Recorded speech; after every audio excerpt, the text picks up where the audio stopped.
आज कार्यक्रम आम समस्त आम भविष्य तेणु आज प्रोग्राम उपस्थित थिबा मुख्य अतिथि एवं आज प्रोग्राम को संगठित करिथिबा आम केसिंगा कोर्टर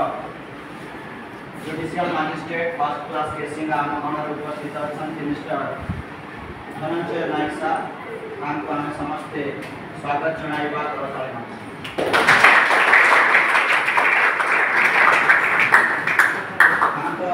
सामना पटे बसी वरिष्ठ आईनजीवी सौम्यरंजन मिश्र साहब आम आज कार्यक्रम को स्वागत जनाई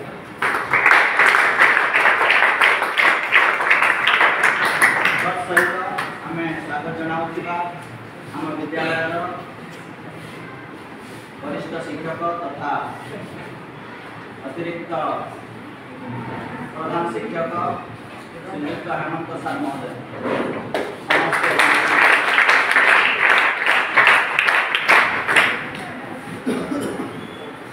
सहित समस्ते तालुक लीगल सर्विस कमिटी समस्त कर्मकर्ता को आम आज अवेयरनेस प्रोग्राम को स्वागत जनाइबा। आज कार्यक्रम खाली छात्र छात्री नुहे ये सारा जगत में बसवास कर समस्त अवेयरनेस प्रोग्राम आवश्यकता अच्छी विशेषकर छात्र छात्री तेणु कार्यक्रम को आम आरंभ करवा कार्यक्रम को आरंभ करने मु अनुरोध करी आम विद्यालय प्रधान शिक्षक तथा हेमंत सार महोदय को से कार्यक्रम को आगे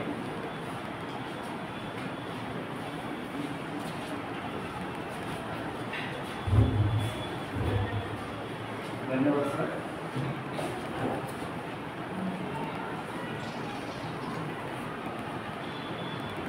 PLSC केसिंगा तरफ आयोजित आज स्वतंत्र कार्यक्रम में उपस्थित मान्यवर ऑनरेबल जजेस JNFC केसिंगा नायक सर महोदय, सम्माननीय वरिष्ठ आईनजीवी मिश्र सर, JNFC उपस्थित समस्त कर्मचारी वृंद, विद्यालय उपस्थित समस्त सम्माननीय शिक्षक, श्रद्धा छात्र छात्री, विद्यालय विभिन्न प्रकार सचेतनता अभियान बारंबार अनुष्ठित करा जाउछि, किंतु निश्चित भाव में आज कार्यक्रम एक स्वतंत्र कार्यक्रम मान्यवर जजेस महोदय आग्रह क्रमे आम विद्यालय आज ये कार्यक्रम आयोजन करा निश्चित भाव में सार को आम विद्यालय तरफ विशेष धन्यवाद ज्ञापन करूँ। आम छात्र छात्री निश्चित भाव में ये कार्यक्रम टी अपूर्व सुजोग आनुकूल्य सार ड्रप आउट संबंधी वक्तव्य उपस्थापन करेंगे। पिलाने तुम निश्चित भाव में अनुभव कर तुम सांगसाथी जो मैंने तुम क्लास रे बा लोअर क्लास रे पढ़ुचंती विद्यालय से माने पंजीकृत होती सत किंतु कौन ना कौन कारणवशतः से माने विद्यालय रेगुलर आसी पारु नाहंती एवं धीरे धीरे से माने से श्रेणी ड्रप आउट हो जाती। तो सर्वभारतीय स्तर में ओडिशार स्थान एकदम प्रथम अच्छे ड्रप आउट केसेस निश्चित भाव में यहाँ आम लज्जाकर विषय। तेणु आम आशा करवा जे आमरी माध्यम आम निज गार्डियन मान निज साई निज पड़ा निज गाँव जो छात्र छात्री माने ड्रॉप आउट होचंती सेमानकु आमे मूल स्रोत को आनिबा पाई आमे जब कोरोना की चेष्टा करिबा फलस्वरूप आमर ड्रॉप आउट हारर परिमाण धीरे धीरे जेमिति सेटा कमी दिबो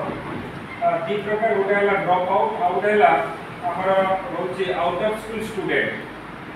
तापाई कि हमरा बोर्ड सेकेंडरी एजुकेशन तरफरु मध्य आप्राण उद्यम करा होची जे सेमानकु मुख्य स्रोत रे आनिबा पाई तेणु निश्चित भाव में यह आम समस्त एक चैलेंज विषय आउे सार आम किसी समय काढ़ी समस्त को से अवेयरनेस कराइबे तेणु अଯଥା सार बहुमूल्य समय नष्ट करवा तेणु सार को आग्रह करी सार आसवे आज कार्यक्रम मूल उद्देश्य एवं आभिमुख्य संपर्क में समस्त को सचेतन कराइबा धन्यवाद।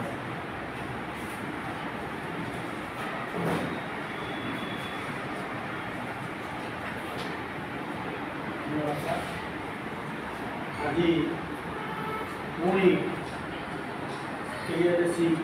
तरफ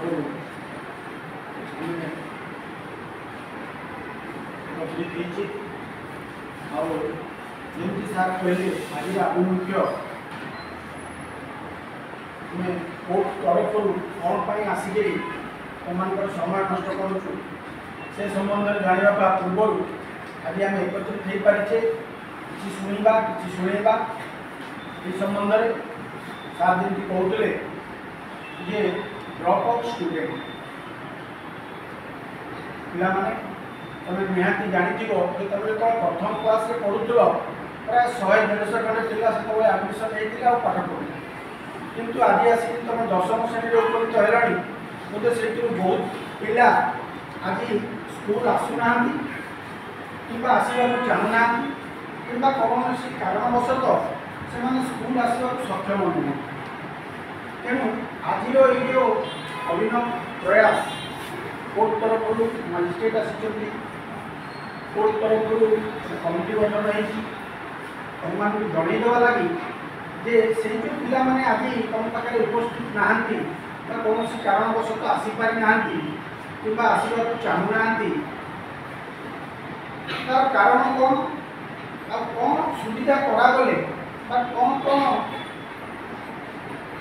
असुविधा से फेस करुद्वारा से स्कूल रे अनुपस्थित रोचे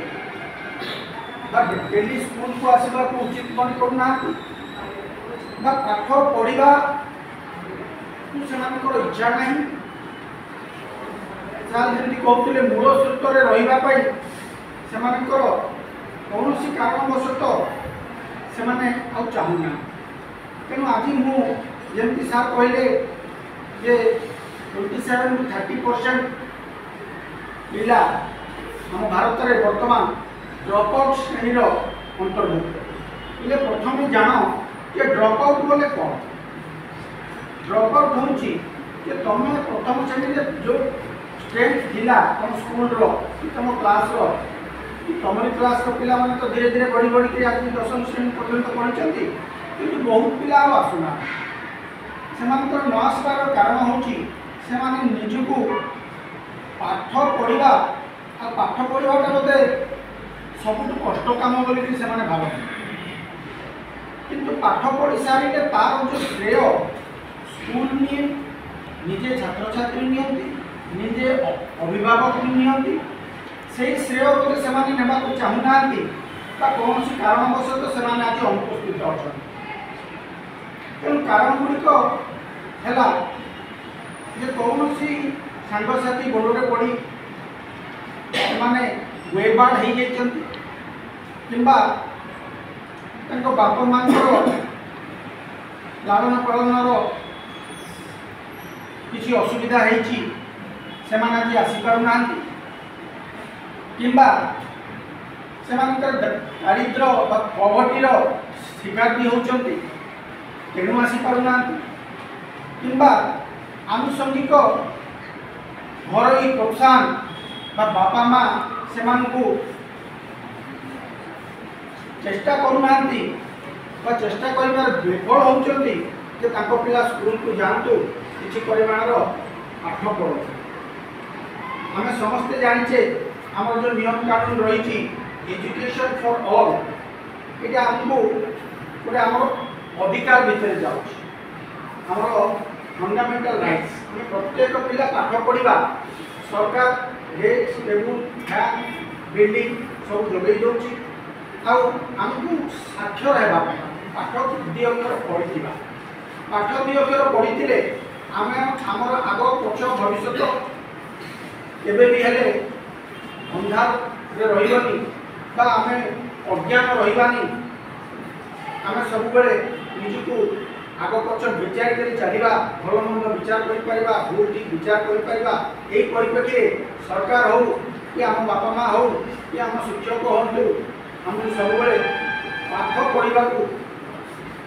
ପାଠ ଭିତରେ ନିଜକୁ ସଂଶ୍ଳିଷ୍ଟ ରଖିବା ପାଇଁ ସବୁବେଳେ ଚେଷ୍ଟା କରନ୍ତି। ଖାଲି ସ୍କୁଲ ବି ନୁହେଁ, ଏମିତି ବି ବହୁତ କ୍ଷେତ୍ରରେ ଦେଖାଯାଉଛି କଲେଜରେ ମଧ୍ୟ ବି ଡ୍ରପ୍ ଆଉଟ୍ ଷ୍ଟୁଡେଣ୍ଟ ଅଛନ୍ତି। ତେଣୁ ପିଲାମାନେ ତମେ ଯେଉଁ ସ୍କୁଲ ମାନେ ଯେଉଁ ପ୍ରଥମ ଶ୍ରେଣୀରେ ପଢ଼ୁଥିଲ, ଏବେ ବହୁତ ପିଲା କମିଯାଇଛନ୍ତି। ଆଉ ଏ କମିବାର କାରଣ ମଧ୍ୟ ବି ଗୁଣା ଦେଖେ ତମେ ଜାଣିଥିବ ଯେ ବାପା ମାଙ୍କର ନିରକ୍ଷରତା ହଉ କି ତାଙ୍କର ମନୋବଳ ହଉ କି ପଭର୍ଟି ହଉ, ଦାରିଦ୍ର୍ୟତା ହଉ କିମ୍ବା ସ୍କୁଲର ପ୍ରୋତ୍ସାହନ ହଉ, ଏହି କାରଣ ଗୁଡ଼ିକ ଯୋଗୁଁ ସେମାନେ ସ୍କୁଲକୁ ଆସିବାକୁ ଶ୍ରେୟ ମନେ କରନ୍ତି। ତେଣୁ ଦୁଇ ଅକ୍ଷର ପାଠ ପଢ଼ିଲେ ତାହାର କ'ଣ ସୁବିଧା ସେମାନେ ପାଇବେ ବା ତୁମେମାନେ କ'ଣ ସୁବିଧା ପାଉଛ ସେ ବିଷୟରେ ନିଜ ପଢ଼ାରେ, ନିଜ ଘରେ, ନିଜ ଯେଉଁ ପିଲାମାନେ ଆସୁନାହାନ୍ତି ସେମାନଙ୍କ କଣ୍ଟାକ୍ଟରେ ତୁମେ ତ ରହୁଥିବ, ଗଭର୍ଣ୍ଣମେଣ୍ଟ ପଢ଼ାର ପିଲାମାନେ ସେମାନେ। ତେଣୁ ସବୁବେଳେ ସେମାନଙ୍କୁ ଚେଷ୍ଟା କର ଯେ ତୁ ସ୍କୁଲ ଯାଉନୁ, ସାର୍ ପଚାରୁଛନ୍ତି, ସାର୍ ନ ପଚାରିଲେ ବି ତୁମେ କୁହ ଯେ ସାର୍ ପଚାରୁଥିଲେ, ହେଡ଼ମାଷ୍ଟର ପଚାରୁଥିଲେ, ପ୍ରଧାନ ଶିକ୍ଷକ ପଚାରୁଥିଲେ, ତୁ କାହିଁକି ଯାଉନୁ, ତୁ ଯିବାକୁ ଚେଷ୍ଟା କରେ, ତୋର କ'ଣ ଅସୁବିଧା ହେଉଛି କହ। ଏଇସବୁ ତ ତୁମର ଯେଉଁ 10 ଥର 15 ଥର ପଚାରିବା ସେମାନଙ୍କ ମନ ଭିତରେ ଗୋଟେ ଆଗ୍ରହ ସୃଷ୍ଟି କରେ। ସେଇ ଆଗ୍ରହ ସୃଷ୍ଟି କରେ ଯଦି 5ଟା ପିଲା କି 10ଟା ପିଲା ଆଜି ଆସିପାରିନାହାନ୍ତି କିମ୍ବା ଆସୁନାହାନ୍ତି କିମ୍ବା ପ୍ରଥମରୁ 10ମ ଶ୍ରେଣୀ ପର୍ଯ୍ୟନ୍ତ ରହିକି କିଏ 7ରେ ରହିଛି, କିଏ 6ରେ ରହିଛି, କିଏ 5ରେ ରହିଛି, କିଏ 2ରେ ରହିଯାଇଛି, ସେମାନଙ୍କୁ ତୁମେ ଏନଲାଇଟିନ୍ କର, ଏମ୍ପାୱାର କର, ଚେଷ୍ଟା କର कि ସେମାନେ କେମିତି ସ୍କୁଲ ଆସିବେ। ଏଇଟା ଆମ ଜଣଙ୍କର କାମ ନୁହଁ, ଏଇଟା ତୁମ ପାଇଁ ଗୋଟେ ଚ୍ୟାଲେଞ୍ଜର ବିଷୟ। ତୁମେ, ଆମେ ସ୍କୁଲ କର୍ତ୍ତୃପକ୍ଷ, ଅଭିଭାବକ ସବୁବେଳେ ଆମେ ଚେଷ୍ଟାରେ ରହିବା ଯେ ଯେଉଁ ପିଲାମାନେ ଆଜି ସ୍କୁଲରେ ଆସିପାରୁନାହାନ୍ତି କି ଶିକ୍ଷାଗତ ଯେଉଁ ଦୃଷ୍ଟିରୁ ସେମାନେ ପଛୁଆ ରହିଯାଇଛନ୍ତି, ସେଇ ପଛୁଆ ପିଲାଙ୍କୁ ଆମେ କେମିତି ଆଗକୁ ଆଣିବା ଆଉ ଶ୍ରେଣୀରେ ଗୃହରେ ସେମାନଙ୍କୁ ସ୍ଥାନ ଦେବା, ପୁନଶ୍ଚ ତାଙ୍କର ପାଠ ପଢ଼ିବାର ଯେଉଁ ଆଗ୍ରହ, ପାଠ ପଢ଼ିବାର ଯେଉଁ ଇଚ୍ଛା ତାକୁ ଉଜ୍ଜୀବିତ କରିବା, ସେଇଟା ଆମ ପାଇଁ, ଆମ ସୋସାଇଟି ପାଇଁ, ଆମ ସଂସ୍ଥା ପାଇଁ, ତମମାନଙ୍କ ପାଇଁ ଏକ ଗଭୀର ଅନୁତପ୍ତର ବିଷୟ। ତେଣୁ ସବୁବେଳେ ଆମେ ଚେଷ୍ଟା କରୁ ନିଜେ ତୁମମାନେ ପିଲାଙ୍କ କଣ୍ଟାକ୍ଟରେ ଆସୁଥିବ, ଯେଉଁ ପିଲାମାନେ ଆଜି ସ୍କୁଲ ଆସୁନାହାନ୍ତି କି 2-4 ବର୍ଷ ହେଲା ରହିଯାଇଛନ୍ତି, ସବୁବେଳେ ଚେଷ୍ଟା କର କି ସେମାନଙ୍କୁ ପ୍ରବର୍ତ୍ତାଅ, ସେମାନଙ୍କୁ ଉତ୍ସାହିତ କର ଯେ ଆମେ ପଢ଼ିଛୁ, ଆମେ ପଢ଼ିପାରୁଛୁ, ଜାଣିପାରୁଛୁ, ଦୁନିଆ ବିଷୟରେ ଶିଖିପାରୁଛୁ। ତୁମେମାନେ ବି ସ୍କୁଲ ଆସ, ସାର୍ ପଚାରୁଥିଲେ କାହିଁକି ଆସୁନ, କ'ଣ ଅସୁବିଧା ହେଉଛି, ସେମାନଙ୍କୁ ସବୁବେଳେ ଚେଷ୍ଟା କର କି ସେଇ ପିଲାମାନେ ଯେତେବେଳେ ତୁମ ସାଙ୍ଗରେ ଆସିବେ, ଭଲ ମନ୍ଦ ବୁଝିପାରିବେ, ତାହେଲେ ସେଇଟା ତୁମମାନଙ୍କ ପାଇଁ ଗୋଟେ କମ୍ପିଟେଟିଭ୍ ଆଟମୋସ୍ଫିୟର କ୍ରିଏଟ୍ କରାଇବ। ଯେତେ କମ୍ ପିଲା ଥିବେ ସେତେ ପ୍ରଥମ ଶ୍ରେଣୀ, ଦ୍ୱିତୀୟ ଶ୍ରେଣୀ, ତୃତୀୟ ଶ୍ରେଣୀ ହେବାଟା ସହଜ। ଯେତେ ଅଧିକ ପିଲା ରହିବେ, ଯେତେ କମ୍ପିଟେଟିଭ୍ ଆଟମୋସ୍ଫିୟର ରହିବ, ସେଇଥିରେ ପ୍ରଥମ, ଦ୍ୱିତୀୟ, ତୃତୀୟ ହେବା କଷ୍ଟ। ତେଣୁ ନିଜର କମ୍ପିଟେଟିଭ୍ ଏନ୍ଭାରମେଣ୍ଟକୁ ତୁମେ ନିଜେ ତିଆରି କର, ଚେଷ୍ଟା କର ସେ ପିଲାମାନଙ୍କୁ କେମିତି ଡ୍ରପ୍ ଆଉଟ୍ ପିଲାମାନଙ୍କୁ ଆଣିବା ଲାଗି, ଆଉ ସବୁବେଳେ ଏକ ଶୈକ୍ଷିକ ବାତାବରଣରେ ନିଜକୁ ରଖିବାକୁ ଚେଷ୍ଟା କର। ସାର୍ମାନଙ୍କର ସାହାଯ୍ୟ ନିଅ, ନିହାତି ଏକ ଭଲ ମଣିଷ, ଭଲ ସିଟିଜେନ୍ ହେବା ପାଇଁ ତୁମକୁ ଆମେ ଆଉ ଶିକ୍ଷକ ସବୁବେଳେ ଚେଷ୍ଟା କରୁଛୁ, ଚେଷ୍ଟା କରୁଥିବୁ। ଆଗକୁ ତୁମମାନଙ୍କ ପାଇଁ ଭବିଷ୍ୟତ ଉଜ୍ଜଳମୟ ହେଉ। ଧନ୍ୟବାଦ।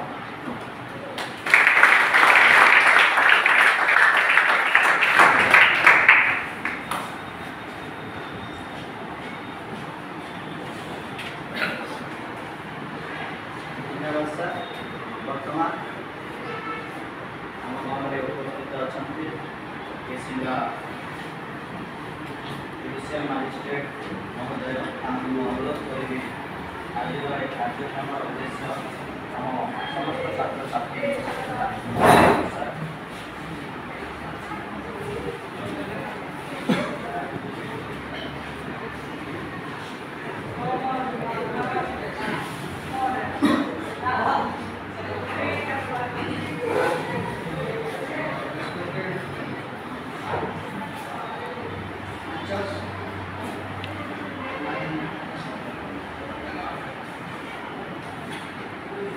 ମିଶ୍ରବାବୁ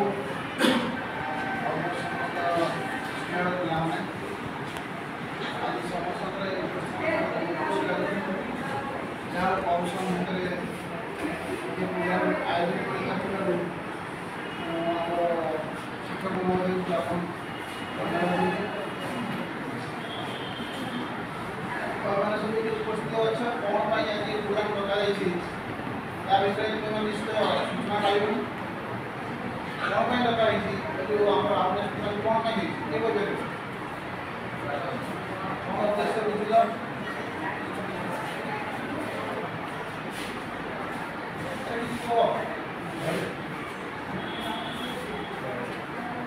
ड्रॉपआउट स्टूडेंट जेमिके दशम श्रेणी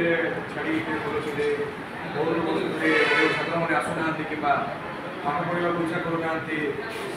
पिला केमी पाठ पढ़ाई इच्छा कराइबा कि अवेयरनेस करवा से विषय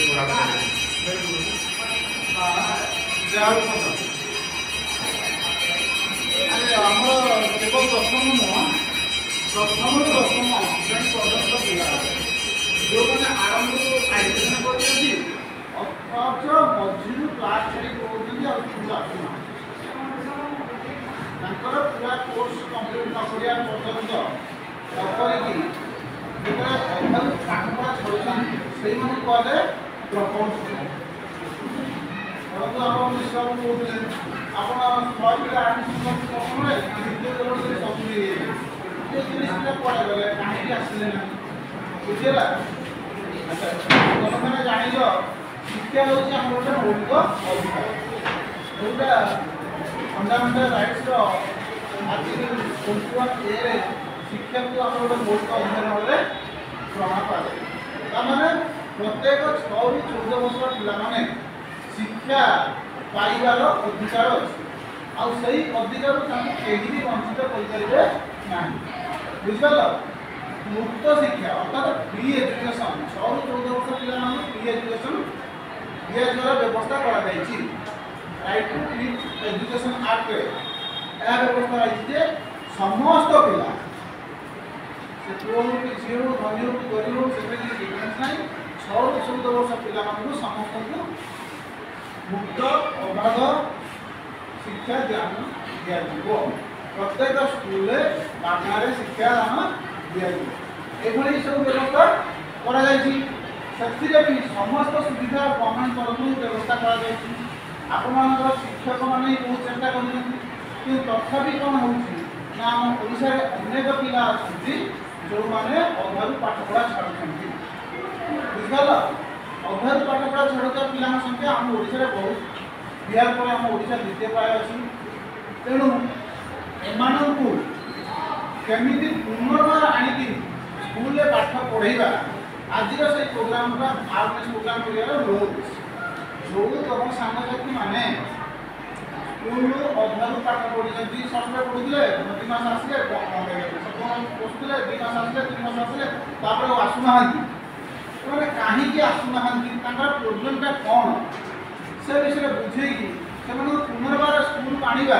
ହେଉଛି ଆମର ଗୋଟେ କର୍ତ୍ତବ୍ୟ। ଆଉ ଏହାଦ୍ୱାରା ଆମେ ଆମର ନିଜର ଉପକାର କରିବା ସହିତ ସମାଜର ଉପକାର କରିବା ସେମାନଙ୍କର ଉପକାର କରିବା। ତାହେଲେ ଆମେ ଜାଣିବା କେମିତି କ'ଣ କଲେ କେଉଁ ପ୍ରୋସେସରେ କଲେ ସେମାନେ ଯେଉଁମାନେ ଛାଡ଼ି ଯାଉଛନ୍ତି ସ୍କୁଲକୁ ସେମାନେ ଆସିବେ। ପ୍ରଥମେ ଆମେ ତାଙ୍କୁ ଯାଇ ପଚାରିବା ତମର ତ ସାଙ୍ଗସାଥି ସେ ତେଣୁ ତାକୁ ପଚାରିବାର କୌଣସି ଭୁଲ ନାହିଁ। ଆରେ ତୁ ଆସୁଥିଲୁ ସ୍କୁଲ କାହିଁକି ଆସିବୁ ନାହିଁ କ'ଣ ତେଣୁ ସିଏ କିଛି ନା କିଛି ତାର ଉଦ୍ଦେଶ୍ୟ ବା ତାର ପ୍ରୋବ୍ଲେମଟା ସେ ଜଣାଇବ। ପ୍ରଥମ କିଛିଟା ପ୍ରୋବ୍ଲେମ ଅଛି ଆମର ଯାହା ସାର୍ କହୁଥିଲେ ପ୍ରଥମେ ତାଙ୍କ ଆର୍ଥିକ ଅବସ୍ଥା ସେ ଯେ ଆର୍ଥିକ ଅବସ୍ଥା କହିଲେ ମୋ ବାପାର ଗରିବ ମୁଁ ପାଠ ପଢ଼ିପାରିବି ତ किंतु से फ्री नहीं पार कहीं ना कौन स्कूल 14 वर्ष पिला फी नि जाए ना गवर्नमेंट स्कूल से आर्थिक अवस्था किसी दरकार ना असुविधा किसी ना पढ़ा खाली आसो जीव पाठ पढ़ा गवर्नमेंट सरकार तरफ विभिन्न प्रकार प्रोत्साहन दि जाऊँगी गवर्नमेंट स्कूल मानक पिला पाठ पढ़ाई आउ कौन अच्छी अन्य गोटे कारण किसी पिला अच्छे जो कि अन्य पिला इनएफिशिएंट चिंता करती इनफेरियर फिल करते अर्थात क्लास पाठ पढ़ा जो अन्य मनस्क रही जहाँफल से किसी बुझीपारे सार कौन पढ़ाऊँ तेणु से सार पचारे क्वेश्चन अन्य पिला कहीपर आउ आसबी पचारे जाए आम बिलड़े चाष करूँ कि दादन करूँ आम गोटे मानसिक स्तर दुर्बल अनुभव करूँ से पिला गोटे काउनसेलिंग दरकार से बुझा दरकार तू पढ़ी पार तू जापर आम भी ट्रेन अच्छी तोर भी ट्रेन अच्छी तू चाहिए सब कर आम जमी पढ़ी पार सी जमी पढ़ी पार तो बुझेगा दरकार नेक्स्ट थिंग हूँ शिक्षा पाइबा अधिकार अच्छी सत शिक्षार कौन उद्देश्य कौन शिक्षा पाइले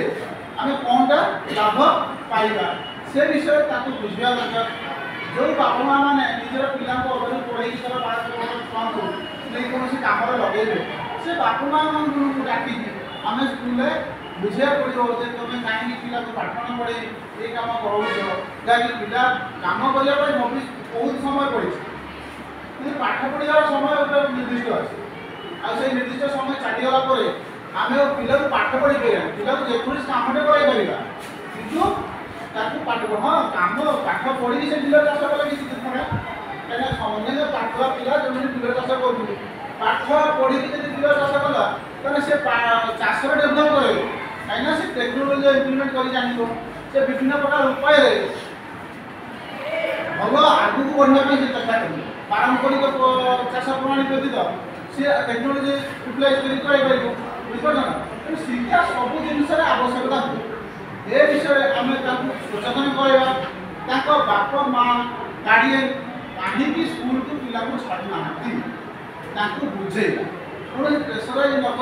जबरदस्ती धमक्षम नदे आम चेष्टा करवा कि आम सांगसाथी पिला सी पाठ पढ़ा अभ्यु छाड़ी से स्कूल को आस जदि आम लेवल संभव है आम बुझेले सी शुणिलानी आम छोट पिला आम कथा सी शुणिलानी तो आम आम शिक्षक को आसी जन शिक्षक मैंने भी जन बुझे कहीं से प्रपर पिला आने शिक्षक मानक भी सरकार तरफ प्रोत्साहन दि जाए कहीं जिते पिला अधिक पढ़े आम देश से शिक्षित हम शिक्षित हवा बढ़े आम देशर उन्नति से निजर विकास सहित आम देशर भी विकास अन्य बास्तव देश देखते 100% शिक्षित रिलेटेड अच्छा आम भी एपर्तन 100% पहुँच पाना बुझे कहीं आमर गोटे सचेतनता अभाव आ सचेतनता सृष्टि करने आम मैंने एवं टाइम टाइम गोटे प्रोग्राम करूँ तेणु बर्तमान कौन बुझल प्रथम से पिला सहित कथा कहीं से स्कूल आसुना तो जदि संभव बापा माँ सहित कथा तार कौन असुविधा अच्छी जान आसिक तुम शिक्षक को जन तुम शिक्षक जानला दरकार पड़े से शिक्षक जाकि डायरेक्ट आपन सहित कथा पिला को आउ थे पाठ पढ़ाई चेष्टा करें जदि से सब संभव तापर भी ना से कथा भी आपने मो पाखे आसिक जनइले आम कोर्टे जनइले आम से पिला पाठ पढ़ाई कमी कौन व्यवस्था कर से चेष्टा भी आम कर बुझिपार ना ना तार केते यही सब स्टेप नापी आ विशेषकर स्कूल प्रोग्राम करार कथा हूँ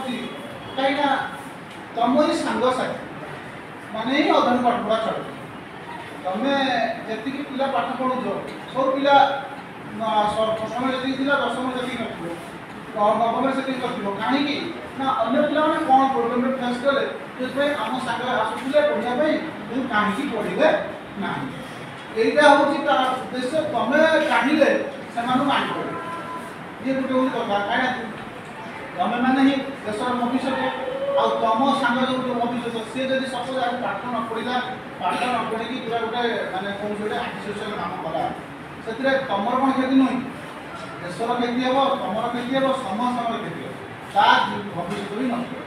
तेणु पाठ पढ़ा द्वारा आमे आमर केमिति भविष्य निर्माण करिपारिबा भविष्यतरे जो भल स्कूल नागरिक होइपारिबा केमिति गोटे डिसिप्लिनरी लाइफ शृंखलित जीवन यापन करिपारिबा ए सब आमे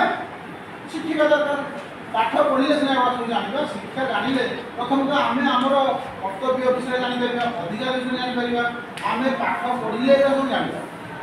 स्कूल को आसिले आमे जानिबा जेपन आमे स्कूल कॉलेज अजाइछन्ती सेपन आमर मानसिक विकास घटब ना शिक्षा न पाइले आम आखि खाइबी अंध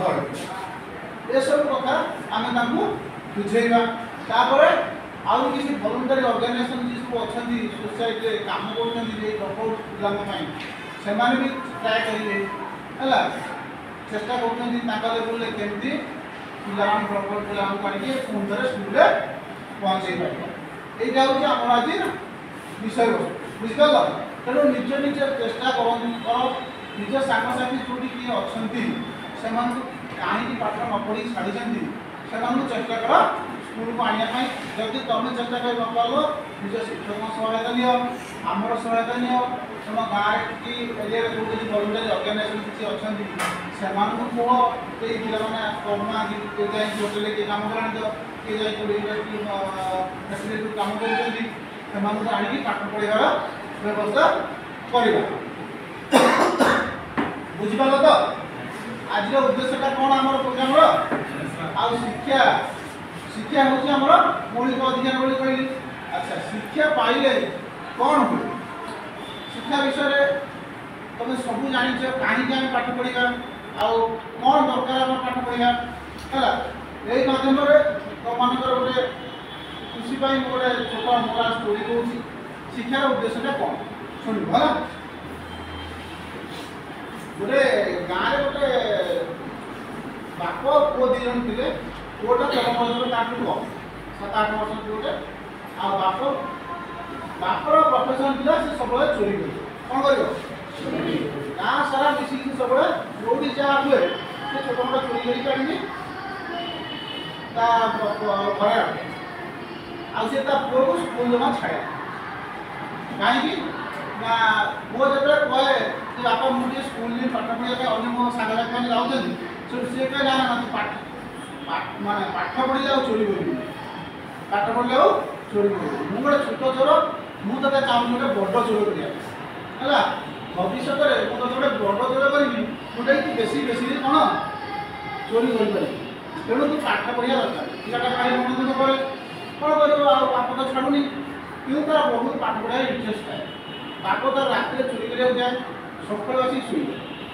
पुओ को कौन कहे ना जहाँ गोटे छेड़ी देगी छाड़ी दे सागर तू जहाँ छेड़ी चल है सी छेड़ी चल आसला बेलू बाप उठी से बाप पढ़ियो पुओ आसी खाए तार पुणी रात बाप जीव चल ये गोटे डेली दिनिया काट पिलाटी छेड़ी चल जाए कि सी जाए दिने से स्कूल पाखर गोटे स्कूल अच्छी से स्कूल पाखर गोटे झरका पर पिलाटी खेली चल बुझिपार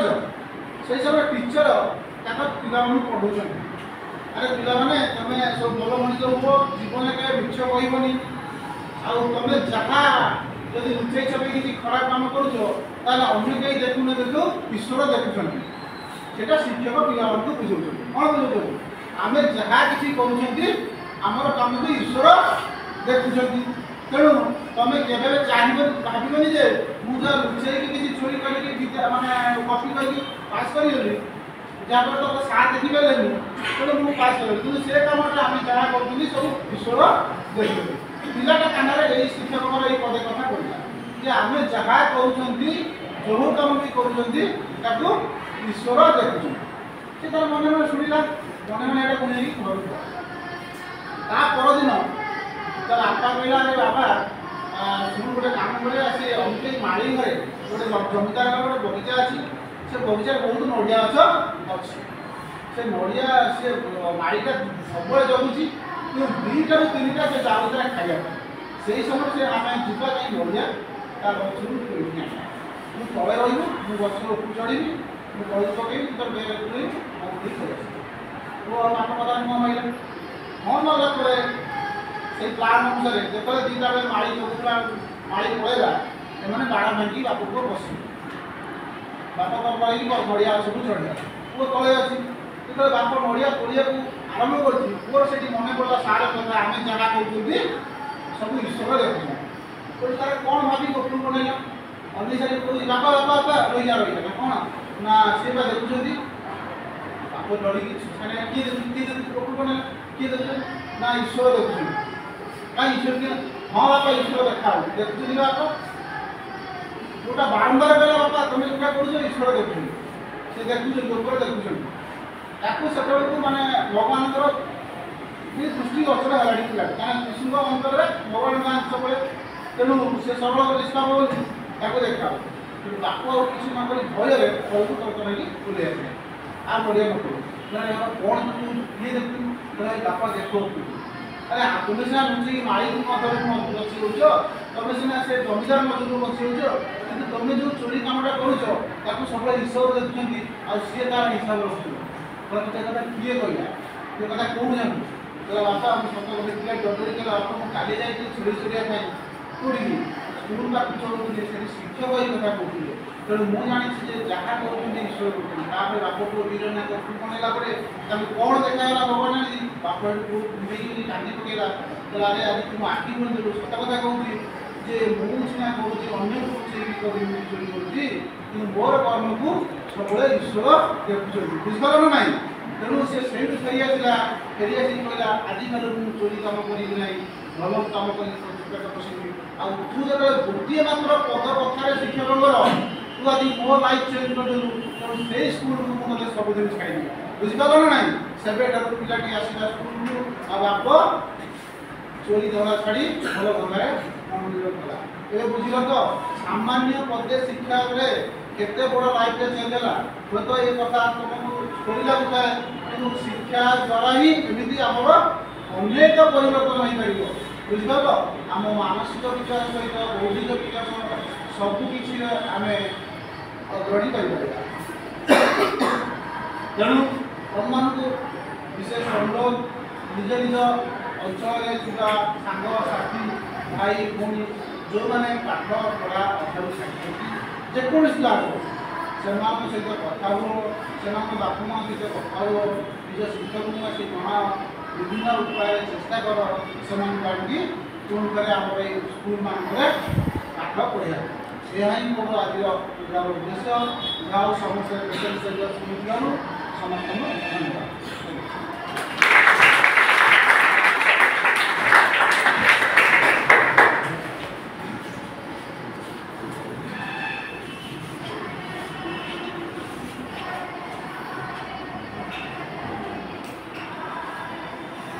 धन्यवाद सर आज